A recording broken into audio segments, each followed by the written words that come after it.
Mesdames, Messieurs, le peuple congolais libre et toute la résistance congolaise de l'intérieur et de l'extérieur a suivi pas à pas, au jour, l'évolution des élections présidentielles au Gabon.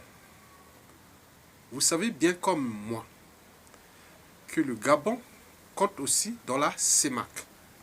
Je vous rassure que durant ces 10 prochaines années, le Gabon va compter dans la CEMAC. Le Congo-Brazzaville aussi. Vous savez que le Congo, bien sûr, n'a pas besoin du Gabon. Et inversement. Mais nous sommes liés dans la CEMAC et dans le sens de réformer un nouveau écosystème qui est déjà le plus riche du continent noir. Vous prenez la Centrafrique, le Cameroun, le Gabon, la République du Congo, la République démocratique du Congo. Si on est un peu plus au bas, l'Angola, la Zambie, c'est des écosystèmes les plus riches du continent noir. Donc, mais qui ont été souillés par des dictatures, des dictateurs les plus cruels, les plus sadiques, les plus antisociaux, anticonstitutionnels et surtout criminogènes contre l'intérêt général, c'est-à-dire l'intérêt de la survie. Le Gabon vient de montrer une nouvelle dimension de la démocratie. Nous pouvons qu'en féliciter Ali Bongo qui a reconnu, qui va peut-être reconnaître ou pas, sa défaite. Mais ce n'est qu'une étape. Il peut se restructurer. Et revenir dans la démocratie, c'est toujours ça, c'est le jeu démocratique. On ne peut pas empêcher la volonté générale ou l'expression populaire, telle qu'il s'est exprimée par une élection présidentielle illégale et illégitime qui s'est passée le 20 mars 2016 au Congo-Brazzaville, où le dictateur Denis Sassou Nguesso n'a recueilli que 8%. Alors que son enfant, presque un enfant, Ali Bongo, aurait peut-être eu plus de 30%. Le 8%, mais il ne laisse pas la place. Ali Bongo va laisser la place, il pourra se restructurer et revenir dans une autre manière plus démocratique. Donc nous sommes en train de reconstruire un écosystème humain, naturel et sociétal sous l'angle plus démocratique, c'est-à-dire celle de l'alternance ou des alternatives politiques. Mesdames, Messieurs,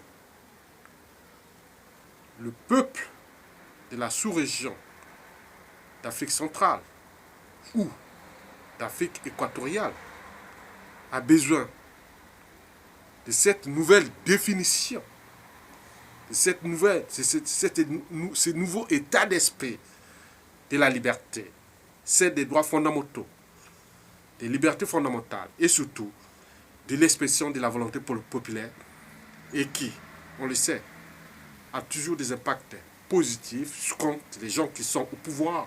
Ils ne sont pas là pour confisquer un pouvoir.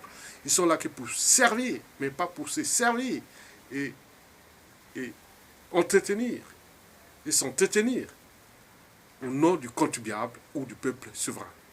Ça ne va plus durer. Le monde a changé et va changer tout au long de ce 21e siècle. Nous lançons un message via les réseaux Mokoko du Congo-Brazzaville que nous, au Congo, nous allons peut-être avoir deux alternatives, c'est-à-dire passer sur une période de transition politique de 3 à 5 ans ou refaire une élection présidentielle courant 2017, mais il y a un préalable. D'abord, libérer les opposants politiques et dégager Sassou Nguesso maintenant. Et nous y préparons par tous les moyens disponibles. Sassou, il n'y a plus de rien. Sassou a géré des milliards d'argent du Congo. On voit où se trouve l'État du Congo. Mais ce n'est pas avec un pays qui est déjà en faillite, qui lui-même a conduit en faillite.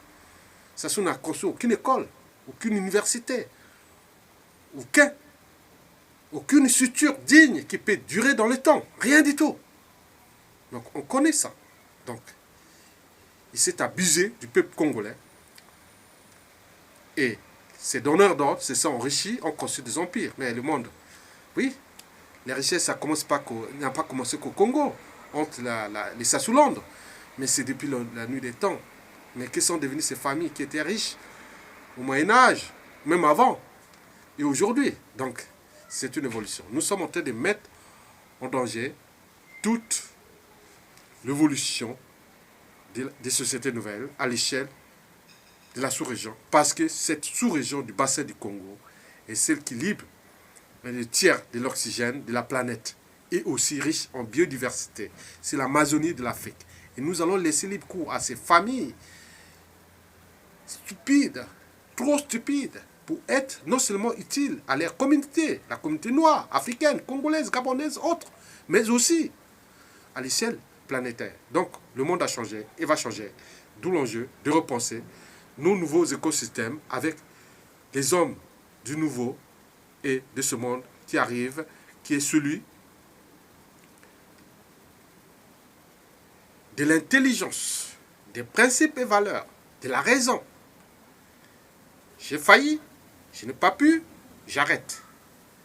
Je ne vais pas le confisquer parce que le dictateur ou le président de fait ou autoproclamé autre n'est pas éternel. Mais l'enjeu est d'éviter le risque qui peut arriver dans les situations de type chaos et donc créer un processus de génocide sélectif au sein même de son clan, de sa famille et tout le monde. Parce que vous, si vous tuez les gens et que vous restez libre cours et personne n'en parle, ne conteste, parce que vous avez les armes, vous avez les moyens financiers, vous avez les mercenaires, vous avez les renseignements, vous avez tout. Mais au moment où tout cela va passer sous les mains des vrais hommes, vous pourrez encore dire, oui, ah, merci. Mais si ça passe sous les mains des mauvais hommes, et à ce moment, on peut arriver à des situations pires que ce que vous avez fait aux autres. Et c'est ça l'enjeu que nous voulons. Nous voulons plus vivre ça à l'échelle de l'Afrique. L'Afrique a besoin de la soif de la liberté et de la démocratie. Mesdames, Messieurs, peuple congolais, peuple gabonais, nous sommes ensemble dans la CEMAC. Tout ne peut pas se faire dans la CEMAC sans le Congo ou le Gabon. C'est deux pays stratégiques de la CEMAC. Je vous le rassure, stratégique. Donc, nous sommes ensemble unis pour éjecter ces mauvais, ces mal de l'Afrique et pour que nous construisions ensemble un nouveau environnement politique, démocratique, économique, dynamique, aux impacts positifs sur la condition humaine, sur les deux échelles, congolaises et gabonaises. Je vous remercie.